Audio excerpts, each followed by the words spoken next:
күн сайын 30 күн бою шамдан кийин 5-каналда Мыктыбек Арыстанбек Орозодо 30 күн долбоору менен түз эфирде. Аламдардын ээси жаратуучусу биздин Аллахыбыз, биздин сыйынууга татыктуу болгон жалгыз гана зат ээбиз. Ага биз чексиз мактоолорду айтабыз жана биз үчүн рахмат кылып жиберген биздин устазыбыз пайгамбарыбыз саллаллаху алейхи вассалам салаваттар айтат. Андан соң Саламу алейкум Кыргызстан. Назарыңыздарга кайрадан 5-каналда мен Мыктыбек Арыстанбек түз эфирде Орозодо 30 күн аттуу долбоору менен. Бүгүн да сиздерге күндө убада кылгандай эле бир өтө керемет инсанды чакырдым студияга. Аны менен болгон маек менимче башка маектерден бир айырмасы ушунда. Дин маселесинде компетенттүү маек болот деп ишенем. Бүгүн бизде конокто Ош теология, туура айтамбы? Ош мамлекеттик университетинин теология факультетинин деканы устаз Самагат Мырза Ибраимов. Саламу алейкум. Алейкум салам. Кандай устаз? Жакшы, рахмат. Кантип бул биздин айылдарга келип калдыңыз? Эмне маселелер менен келип? Оштуктарды Рамазанда Оштон чыгарып өтө кыйын го. Бир канча маселе менен келдим, бирок сиз алдын ала билгендей мени кармалдыңыз. Устаз, бизде ушу долбоордун өзүнүн салты бар. Алгач саламдашуу сизге эркин микрофон. Бисмиллахир-рахманир-рахим. Урматтуу мусулман бир туугандар, быйылкы жылдын ороза өтө сонун Алла Тааланын керемети менен күн да салкын болуп турду. Мен ойлойм ушундай сонун бир Рамазан айын өз өткөрдүк. Чын айтканда мына акыркы күндөргө туруп атабыз. Коштошкун келбейт. Уланса экен деп самайсың. Мен ушул орозонун акыркы күндөрүндө бардык кыргыз элине, мусулмандарга, деген адамзатына мен жакшылыктарды каалайм. Тилеген максаттарыбызга жетип, айрыкча мамлекетибиз өнүксүн. Мен оюмча бардык адамзаты бактылуу болмойын, бир гана мусулмандар эмес. Анын ичинде мусулмандар дагы бар. Биз кемедегин жаны бир. Биз мындай уктай албайбыз деп ойлойм. Аллах разы болсун. Устаз, Ошто абал кандай? Оштогу Рамазан менен Бишкектеги Рамазандын айырмасы бар бекен? Эгер болсо эмнеде? Мен кечээ сиздин дагы бир YouTube'дан видеоңузду көрдүм эле. Ошондо дагы ушул суроону сурадым эле, Оштого абал кандай деп. Бүгүн ушул суроону эстетип койду, бирок чын айтсам, Бишкекте мен бүгүн болдум. Ошто быйыл жылдан жылга көбөйүп келатат. Мисалы үчүн мечиттерде оозу ачуу, андан кийин ушундай жолугушууларды уюштуруу өтө активдешти деп айтсам болот. Чынын айтканда күнүгө бир канча программаларга катышып, мисалы үчүн. Андан кийин биздин факультеттин жанында мечитибиз бар, билесиз. Ошол жерге дагы студенттердин, жаштардын жума намазды ансты кеминде бир 3000 студенттерибиз келип ошол жерде намаз кылышат. Алардын 200 гана биздин студенттер менен айтканда, калган ошол медицина факультетинен, технологиялык университеттен жана башка. Быйыл да ошол Оозачарда тарафик намазына келгендердин саны да көбөйүп, мен ойлойм, буну коомчулук бир диний жана улуттук бир баалуулук катары өзүнө сиңирип алды. Айрыкча студенттерди, жаштарыбызды, орозо туткандардын орозо мезгилинде диний маселелерге кызыгып, бизден келип китептерди сурап, мисалы үчүн, ушундай бир жакшы жакка бир өзгөрүп жылыш бар экенин байкасак болот да. Устаз, сиз диний маселе боюнча илимий изилдөөлөрдү да жүргүзөсүз. Ошо диний абалды териштирген ийримдерге катышасыз, төбөрөк үстөлдөргө катышасыз. Кыргызстандагы бүгүнкү диний абал дагы да болсо, бизде бийликте болобу, илимий чөйрөдө болобу, кимдерди кабатыр кылышы мүмкүн? Мен буну сураганым жөн эмес. Нерге келгенде көп адамдар келип атты. Имамдар келип атты, алымдар келип атты, мамлекеттик, коомдук ишмерлер келип атты. Бардыгы дин жакшы, бүгүнкү күндө Кудайга шүгүр, Кудайга шүгүр, Кудайга шүгүр дейт. Бирок мен бар бир сезип турам, кимдир бирөөнү кабатыр кылып атышы мүмкүнбү? Ким бул? Кабатыр болгондо кандай мааниде кабатыр болот, ал өзүнчө маселе. Бирок мен өзүм эле мындай байкоом айткым келип атат да, мисалы үчүн чындыгында биз көбүнчө салыштырып айтабыз. Мисалы үчүн манча жыл мурда намаз кыл, мешітке кирип намаз кылганга да уруксат берилбейт болчу, Кудайга шүгүр дешибиз керек деген нерсени көп мисал беребиз да. Бул негизинен туура. Себеби өткөн мезгилдерге салыштырып болбой турганчалык деңгээлде мамлекетибиз, коомчулугубуз ислам динин бир кучактап, бир жакшынакай бир жылыш көрүп атабыз да. Бирок ошол эле мезгилде эгер илимий жактан карай турган болсок, азыр мен мисал берип кетпедим, мечитке келген намаз кылгандардын, студенттердин саны боюнча жакшы нерсе. Бирок ошол эле мезгилде бизде мындай бир тенденция бар да, күнүмдүк жашоодогу ислам жакшы өнүгүп келатат. Мындай бытовой ислам деп коебуз, мындай айткандачы. Ошого байланыштуу маселелерде дагы жооп табуу мүмкүнчүлүгүбүз бизден жогорулады. Мезгилинде Куран аяттарын туура окуй турган, адам таппай турган мезгилден бүгүн каалаган мезгилде интернет аркылуу, телевидение аркылуу биз маалымат алуу мүмкүнчүлүгүнө ээ болдук да, мисалы үчүн. Бирок ошол эле мезгилде мүмкүн бул замандын да талабы болсобу, биздин дин кызматкерлерибиз же болбосо диний маселеге жооп берип жүргөн, шугулданып жүргөн адамдарыбыз ошол коомдун турмуш тиричилик деңгээлиндеги исламга жооп берүү мүмкүнчүлүгүнө ээ болуп калды да. Бирок бул биз үчүн жетишпейт. Себеби эл өсүп баратат. Эл өсүп баратат. Бир гана элдин өсүүсүнө же элдин деңгээлине карап гана жооп берип ыңгайлашуу эмес. Ошол эле мезгилде Куран менен хадисте негизинде эмнедеп жатканын илимий жол менен талдай турган бир деңгээлге чыгышыбыз керек. Бизде бул маселе жетишкен жок. Бул мусулман интеллигенциясын талап кылат. Мусулман интеллигенциясын талап кылат. Ошол эле мезгилде мусулмандардын илимий мамиле кылуу өзгөчөлүгүн керектүү кылат. Айтканда, интеллигенциянын да ошол шарттын өзгөрүшү менен деп атпайлыбы? Биз эгерде мусулмандар эки нерсе бири менен кошулат да, бир ошол дин изилдөөчүлөр же болбосо аалымдар коомчулуктун деңгээлин көтөрүш керек. Ошол эле мезгилде коомчулуктагы кандайдыр бир деңгээлде илимий мамиле кылууга түрткү болуш керек. Түрткү болуш керек, талап кылыш керек мындай айтканда. Биз СМС менен талак берсек болобу, WhatsApp менен талак берсек болобу деңгээлинен биз өтүш керек. Себеби бул маселелерди күнүмдүк жашоодо коомчулук билип калды. Албетте. Мен да ушуну айтам. Бүгүн экономикалык иштихат эшиктер бизде ачылып баштады, аякта жооп жок. Бир эле банк бар, ислам деген сөздү колдонгон, калган экономикалык, финансылык чөйрөдө жооп жок. Бардык жакта процент бар, математика болгон үчүн. Болобу, болбойбу. Процент десе качканы канча. Андан тышкары күнүмдүк чарба маселелери. Айтайлы, коммуникация маселеси, спорт маселеси, ден соолук маселеси. Аябай көп чөйрө азыр сиз айткандай жоопсуз. Аябай көп чөйрө. Мен эмнеге буну сурап атам? Мага менен жанагы саясаттануу боюнча мен да илимий ишим бар. Саясаттануучулардын ортосунда кээ бир мамилелерибиз бар. Мына мен поштама бир саясаттануу илиминин адисти анкета жөнөткөн экен, суранып жооп берип коесузбу деп, ушуну мен кече чукулап отурдум. Ошол жерде 3-4 суроо мен мындай тынчымды алды да. Мамлекет бүгүнкү диний абалды тескөө үчүн, жөнгө салуу үчүн дагы кандай чараларды колдонуш керек деген суроо жүрөт. Мамлекеттин кылып аткан иши бүгүнкү күндө жетишпеген болсо, мамлекетке кандай биз басым же болбосо кандай көргөзмө беришибиз керек ки, диний чөйрөнү тескеш үчүн. Анан мен аягында жаздым, айланайын. Эң жакшысы азыр мамлекет кийлигишпей турса жакшы болот эле. Ушу мамлекетте отурган 5-6 дин боюнча адисмин деген не деп коебуз эми муну балтачылар мунуга абалды курчтуу ийбесе экен деп мен өзүм ушундан кыжалатмын да. Же туура эмеспи менин оюм? Сиздики негизинен туура. Себеби биз эки мезгилге жараша баа беришибиз керек да. Мисалы үчүн тарыхта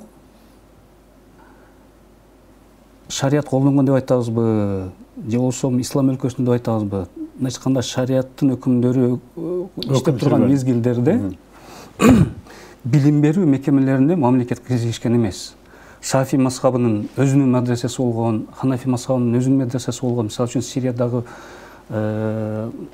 ошол мезгилдеги бир эле мечиттеги ичиндеги ошол ар бир мазхабтын өзүнүн сабак бере турган мажлистеринин болушу буга далил катары көрүнөт да. Мисалы үчүн бул эмнени түшүндүрөт?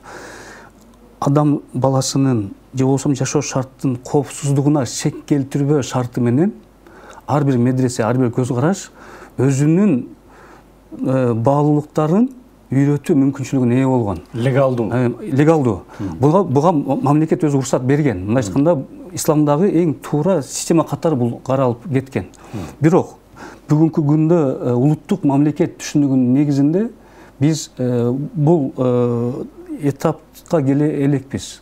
Себеби дагы деле бизде билим берүү системасы жана башка мамлекеттин көзөмөлүндө болуш керек деген түшүнүк бүгүн орнуп турат. Ушул түшүнүк эмнеге негизделген? Исламдан коркуугабы? Жок, бул исламга тиешеси жок. Себеби бул Советтер Союзунун мезгилинде башка мамлекет. Азыркы абалда мисалы үчүн азыр деле медреселерге, диний окуу жайларга жалпы билим берүү стандартын киргизиши бул менин жеке оюм да, мындай жөнөкөй эле көрпенделик оюм, эмне болсо да динди көзөмөлдөө, диний мамилени тескеп туруу ошону шарттайт. Бул эмнеден десе мен ойлойм, балким динден дагы эле коркунуч барбы? Ошонданбы? Мен коркунуч же болбосо ушуга каршы реакция катары колдонулду деген көз караштарды кандайдыр бир деңгээлде туура болушу мүмкүн. Бирок жанагы эмне үчүн тарыхта көзөмөлдөгөн эмес, себеби баалуулуктардын булагы катары Куран жана хадис эсептелген. Ал эми улуттук мамлекетте баалуулуктардын булагы же болбосо баалуулуктарды тескечүү бул элдин демократиялык жол менен элдин тандоосуна таянган улуттук мамлекет болуп эсептелет. Ошондуктан конституцияны айтып атабыз негизинен. Демек, эгерде баалуулуктардын булагы мамлекет болгон болсо, анда ал өзүнүн мамлекеттүүлүгүн коргош үчүн, коопсуздугун коргош үчүн кандайдыр бир баалуулуктарды чыгарат жана ошонун негизинде мыйзамдарды иштеп чыгат. Ал мыйзамдар ошо баалуулуктун иштөөсүн көзөмөлдөөчү, камсыз кылуучу, жайылтуучу, сиңирүүчү функцияларды өзү менен кошо алып келет. Ошондуктан бул ислам динине каршы эмеспи, башка идеологияга, бирок биздин Кыргыз Республикабызда эгер буддизм болгондо буддизмге деле ошондой мамиле болмок. Мамлекет динге өзүнчө бир көңүл бурат, мындай айтканда, кайсыл дин болбосун. Анын ичинен кээ бир агымдар же болбосо кайсыл бир дин өзгөчө бир мааниге ээ болуп маселе жарата турган болсо, ага өзгөчө чара көрүнүшү мүмкүн. Мисалы үчүн мен көп эле айтып келем, мисалы үчүн экстремизм деген сөз бул саясий термин. Бул илимде экстремизмдин бул мүмкүн биз аша чапкандык деп айтабыз, бирок илимде башкача көз караш деп гана айтылат да, мисалы үчүн. Экстремум чекиттери. Чекиттери. Бул менин көз карашыма төп келбейт, мисалы үчүн. Максимум же минимум. Ошол гана. Ал эми мамлекет ошол эле мезгилде өзүнүн жарандарынын коопсуздугун коргогонго милдеттүү, өзүнүн социалдык системасын, саясатын жүргүзгөнгө милдеттүү, мисалы үчүн. Ошолорго тосолдук кыла турган аша чабууларды бул диний экстремизм болобу жана башка саясий экстремизм болобу, аларды чектеп система курган аракет кылат. Саясий туруктуулукка таасир бере турган кандай гана фактор болбосун, мейли диний болобу, мейли светтик болобу, ал чектелет. Туурабы? Бүгүн мына ислам баалуулуктары биз тандап алган мамлекеттин баалуулуктарына дал келип атабы?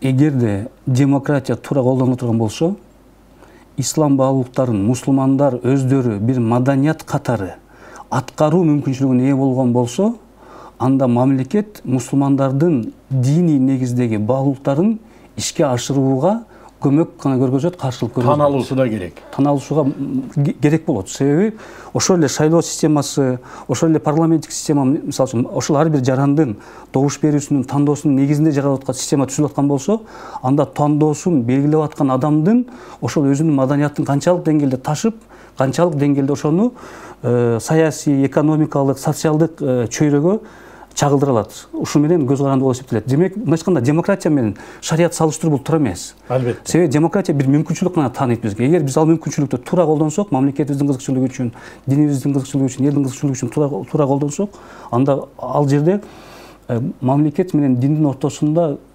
салыштыруунун кажети, менин оюмча, экөө эки башка. Экөө эки башка. Мен да ошону айтам. Эми качып кутула албайбыз. Бирок колдонуш керек. Бүгүн жана жөнөкөй эле жерге түшүп караса, мен айтам, устаз. Бала ыйлабаса эмчек кайда? Эгер сага ислам керекпи, сен аны керек экендигин далилде биринчи. Өзүңө далилде. Үй бүлөңө далилде, коомуңа далилде, мамлекетиңе далилде, Аллахыңа далилде.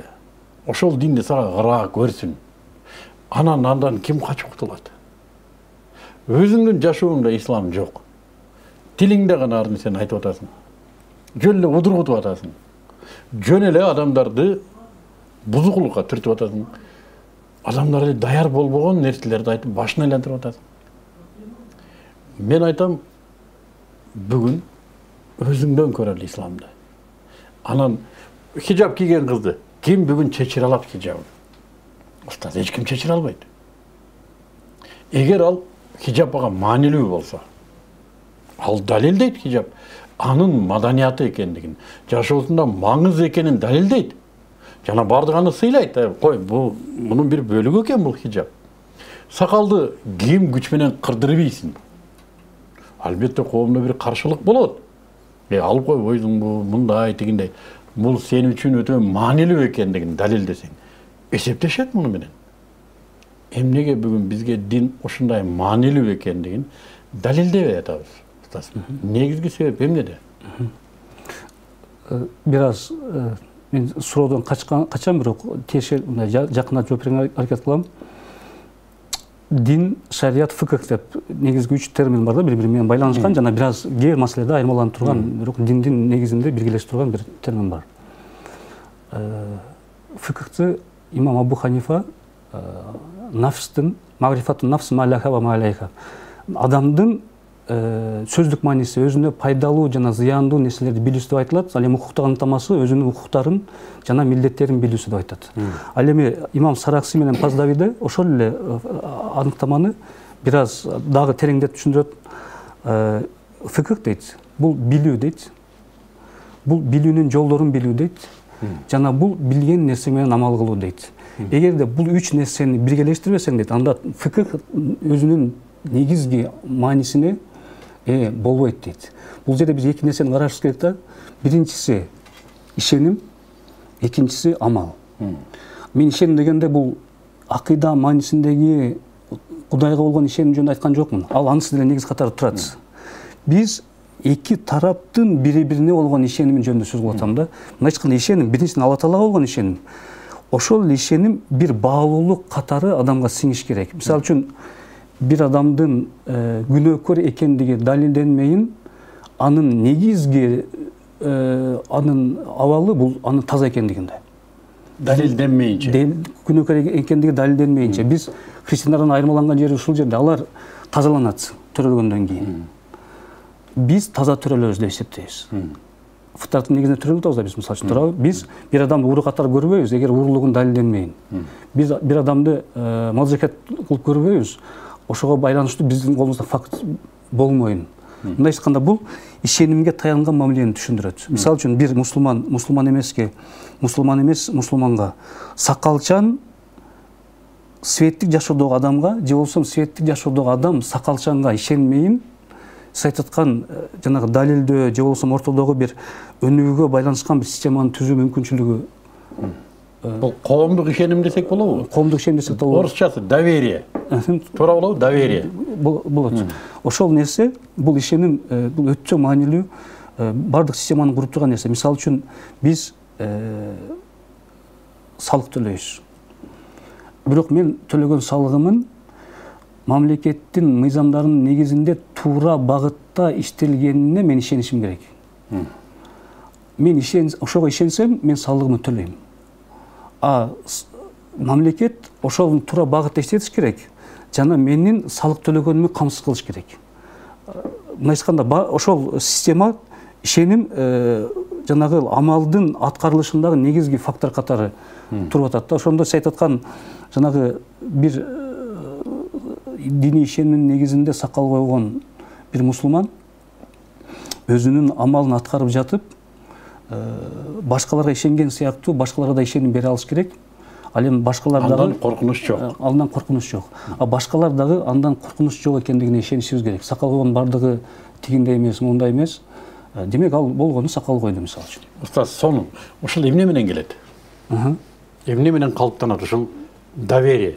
Мен буну убакыт менен келет болуш керек. Бул бир мезгилде боло турган нерсе эмес. Мисалы үчүн азыр биздеги процесс ошого кетип атат мисалы үчүн.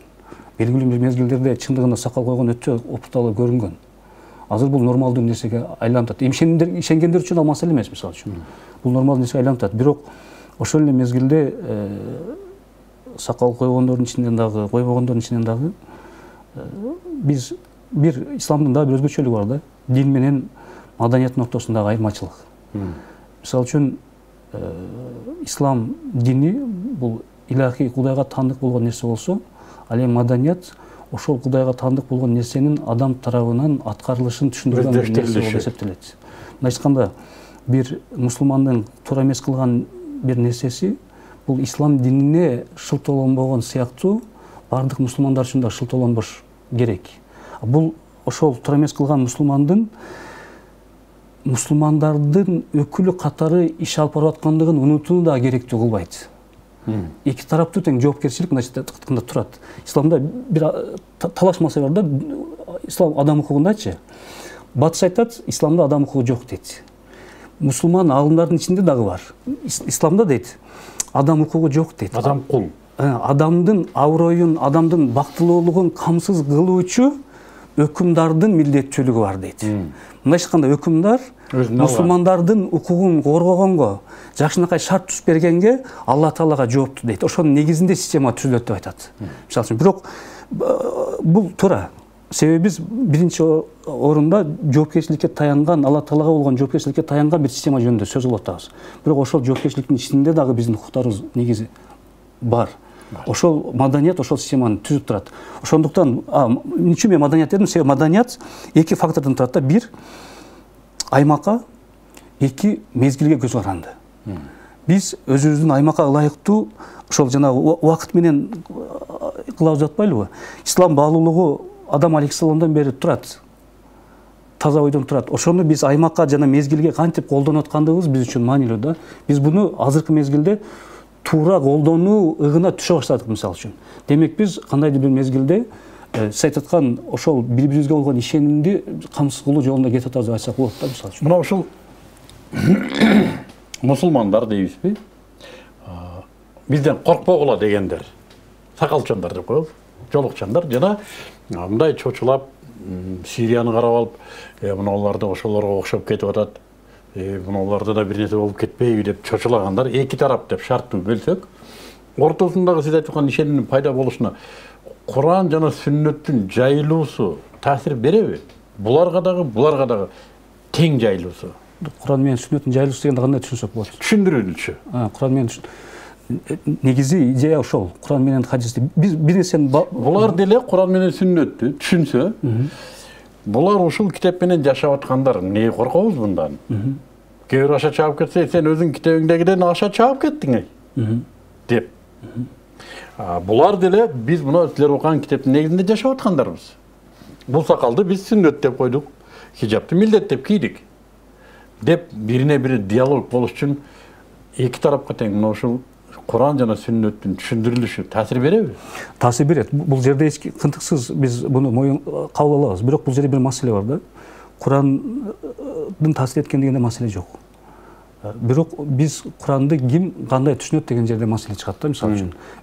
Куранды жана хадисти түшүнүү жана ошо менен амал кылуудагы методикалык айырмачылык мазхабтардын чыгышына себеп болуп атат. Ошол жерден биз хадистердин мейли, устаз, бул фих маселесинде, бул илимий чөйрө калтырдык. Жөнөкөй жалпы элге ушул чочулагандар жана бизден чочулабагыла дегендердин ортосунда диалог негизги акыйда маселелери, мисалы үчүн да, же болбосо мусулманчылык боюнча. Биз мына китептегидей жашап атабыз. Ишенбесеңер карагыла ошо китепти дейиш үчүн мына ошону жайганга бизде мүмкүнчүлүк барбы? Мүмкүн. Ошону түшүндүргөнгө кадрлар жетиштүүбү ушул нерсени? Кадрлар жетиштүү дегенде албетте жетиштүү эмес. Бирок жолго коюлуп атат деп атабыз. Медреселерде студенттер окуп атат, мисалы үчүн. Ошол эле мезгилде дагы бир маселе бар. Мен ошону айткым келип атат. Сиз айткандай, Курандагы негизги маданияттык баалуулуктарды бардыгыбыз оңой түшүнө турган баалуулуктар аркылуу диалог түзсөк болот. Бул жактан маселе жок. Бизде айырмалаткан нерселерге азырынча көңүл бурбай туруп, мисалы үчүн, түзсөк болот. Ошол эле мезгилде бул жерде сиз да билесиз, бир 4-5 жыл мурда биз сиз менен чогуу дагы медреселердеги диний билим берүүдөгү маселелер жөнүндө талкуулап жүргөнбүз. ал мүмкүн бул жерде айтылыш керек эмес, бирок бул өзүнчө маселе. Аны биз жолго коюшубуз керек да, мисалы үчүн. То есть кадрларда да маселе бар. Кадрларда маселе бар. Мен бул эгерде жөн эле Куранды жаттады, Куранды билет, Куранды котормосунан кыргызчага отуруп айтып бере алат деп турган болсок, маселе жок сыяктуу көрүнүшү мүмкүн. Бирок сиз айтып аткан Куран менен жашаганга аракет кылгандар менен Куран менен жашабай туруп, бирок Куранды түшүндүргөнгө аларга биз аракет кылгандардын ортосундагы диалогду түзүү үчүн теологдордун колунан келеби ошо? Сиздер окутуп аткан теологдордун колунан келеби? Система катары карай турган болсок, колунан келиши керек. Келиши керек. Себеби окуу программасы, окутуу процесси ошого багытталган система. Ал эми кандай деңгээлде бүткөндөн кийин кандай кылып атат? Ал жөнүндө мен жооп бере албай калышым мүмкүн. Мен өзүмдүн факультеттин ичиндеги окуу процессинде, Кыргызстандагы теология факультеттеринин окуу процессинде Кыргызстандын шарттарына ылайык түшүндүрүүнү үйрөтө турган предметтер система түзүлгөн деп мен айта алам. Заманбап технологияда, Куранды, хадисти түшүндүрүүдөгү ыкмаларды колдонууда, ошол эле мезгилде айтып аткан динге жылуу мамиле кылып, бирок жашабаган, же болбосо динге кандайдыр бир суук мамиле кылгандар менен мамиле кылуунун жолдорун үйрөтүүдө биз кандайдыр бир деңгээлде. Мен чынын айтсам, агай, сыйлайм. Муну теология кыймылын түшүнгөнгө аракет кылам, ойлойм, пайдасы тийсе керек деп. Бирок ошол учурда мен ал жакта окубагандыктан, ал программага сүңгүп кирбегендиктен менде да суроолор пайда болот да. Мына ушул жигиттер, теологдор канчалык деңгээлде туура түшүндүрүп атат? Ошого эмне кепилдик болот? Бул чындыгында бизде кемчилик. Мен теологдордун Кыргызстандагы бир коомдук кыймыл дегенге мен кошулбайм. Бир иш-чаралар, агым дегенге да кошулбайм, себеби агым эмес. Иш-чараларга бир аракет кылуу, эмгек кылуу жагынан биз пассив калгандыгыбызды биз мойнубузга алышыбыз керек. Бул жагынан биз мүмкүн биз кесиптик милдетибизди биз сабак берип атабыз, аткарып атабыз дешибиз мүмкүн. Бирок бир мусулман катары, кыргыз жаран катары бул жагынан биз кылышыбыз керек болгон көптөгөн маселе бар экенин биз мойнубузга. Балким убакытта керектир буга. Убакыт керек. Андан кийин коомчулук канчалык деңгээлде бизди кабыл алат, же болбосо биз канчалык деңгээлде коомчулукту таанып, ошолорго ылайыктуу биз сүйлөп бере алабыз, түшүндүрө алабыз, мисалы үчүн. Бул жагында. Бирок буга да тажрыйба да керек да. Тажрыйба да керек. Таң калыштуу айырмачылыктар бар. Мисалы үчүн сиз менен эле биз көпчүлүк сүйлөшүп жүрөбүз. Биз бул темаларга кирбей койдук да. Мисалы үчүн бир эле жөнөкөй нерсе, мисалы үчүн философия деген термин жөнүндө мисалы үчүн көптөгөн айырмачылык чыгат. Философияга жакындаган сайын динден алысташыш мүмкүн деген көз караштар бар. Бирок биз ислам философиясында, дин философиясы деген сабактарды окутабыз. Ал жерде философия анықтамасының чыгышын көрсөңүз, мисалы үчүн ислам философия айтат. Философ деген бул эмне дегенде акылмандуулукту сүй деп түшүндүрүп атат. Ошол эле Декарт мисалы үчүн философияны түшүндүргөндө акылмандуулукту сүйүү искусствосу деп атат. Акылмандуулук деп айтпайбыз дейт. Себеби акылмандуулук бир гана Кудайга таандык дейт. Акылмандуулукту сүйүү бул Кудайды сүйүүнү түшүндүрөт дейт, мисалы үчүн. Демек бул атеисттик багытка түртпөй атат негизи философия. Бизди түртүп аткан нерсе атеисттик багытка. Бул Советтер Союзунун мезгилиндеги тарыхый диалектикалык философия жөнүндө сөз болуп атат. Биз мисалы үчүн бүгүн бул нерселерди билип туруп, мен теолог катары кайсыл бир жерде мусулмандар философияны окуш керек, же болбосо дин философиясы жөнүндө сүйлөгөндө мен корком. Себеби алар мунугу диалектиканы ойлоп алат да. Диалектиканы ойлойт, бул жер. Бизге 70 жыл бою философия десе диалектиканы берип келди да. Туурабы? Идеалисттерди экиге эле бөлүп карайт эле, өзү эсиңизде бар болсо. Идеалисттер жана материалисттер. Булар жакшылар, булар жамандар. Анан философия дегенде назарга ошо келет. Биз деле ошолору менен ордук. Философия бул капырлык дедик бизге бир кезде биз деле. Көрсө биз ислам философиясы илгерки нары жагына барган бизге эч ким окуткан эмес да, аны билбейбиз. Бирок бир таң калыштуу нерсе бар. Теология факультеттери, мисалы үчүн Турцияда бар деп жана башка негизинен ханафи мазхабы басымдуу болгон чөлкөмдөрдө биздин системага ылайыктуу теология факультеттеринин өркүндөө мүмкүнчүлүгү жогору да. Себеби өзүңүз билесиз, ханафи мазхабын ахлюр рай деп коет. Мындай эч кандай көз карашка, ой жүгүртүүгө маани берген бир мазхаб болуп эсептелет. Мүмкүн акыркы кылымдарда 14-13, 14-15, 16 кылымдарда биз бир аз Ханафи мазхабынын усулдук жактан Шафиге огондугун биз байкайбыз усулий фикхта, фикх методологиясында. Бирок ошондой болгон ченде деле Ханафиликтин сөзсүз түрдө Шафиликтен, Хамбалиликтен, Маликиликтен айырмаланткан өзгөчөлүгү биздин интеллектке басым кылмай. Интеллектке басым жасаганда. Агай, сиз менен сүйлөшкөн мен үчүн рахат. Мына азыр мен режиссер айтып атат, 30 секунд калды дейт. Эмне кылабыз, эми коштошууга туура келет. Кийинки Рамазанга чейин. Мен Аллах насип этип кийинки Рамазанда да ушундай аянтты болуп калсам, дагы сүйлөшөбүз агай. Кудай буйруса. Ага чейин дагы долбоорлорун жолушабыз. Мен сизге түйүнүм бар. Теологторго да түйүн алганга уруксат бересиздер кийин. Бул жерде Норатана деген сонун шириндиктер бар, ооз тийип коёсуздар. Аль-халал деген эт азыктары бар, адал жана суусундуктар, адал суусундуктар бар. Ушунун баары сизге агай. Ооз тийгизип коесуз үй бүлөңүзгө, саарлыкка. Анан 20 секунд убактыңыз бар коштошууга. Мен биринчиден сизге ыраазычылык билдирем. Чындыгын айтканда, мен акыркы мезгилдерде телевидениеге чыккандан бир аз качып жүргөм, чын айтсам. Бирок мен үчүн дагы сиз менен сүйлөшүү чоң бакыт. Мен да сиз менен сүйлөшкөндө ушундай бир ырахат алуу менен сүйлөшөм. Бардыгыбызга ушу Рамазан айынын келе жаткан Рамазан айы менен куттуктайм. Аллах разы болсун. Үйүңүзгө береке берсин устаз. Шагирттериңизге береке берсин устаз. Эли журтубузга чындап эле динди түшүндүрүүнү кесиптик деңгээлде өздөштүрүү бүгүн чоң жоопкерчилик деп билем. Жана ушул устакана сизге тийген экен. Аллах жоопкерчилигин жеңил кылсын сизге. Разы болсун. Рамазанда канчалык түшүм бар болсо ошонун бардыгын алыңыз. Бардыгыбыз үчүн. Бардыгын алыңыз. Эли журт ушуну менен бүгүнкү бизге берилген эфирде аягына чыкты. Эртең акыркы күнүбүз калды. Эртеңкиге мен эң бир сонун, эң бир ширин, эң бир даамдуу ушундай бир сөздүн ээси болгон устазды камдап келдим. Кудай буйрса, үмүт кылам, дуа кылам. Эртең ал кишини өзүбүзгө чакырганга. Анда Аллах субханаху ва таала бизди Куранды, сүннөттү заманга ылайык түшүнүүнү насип кылган болсун. Эртеңкиге чейин салам алейкум.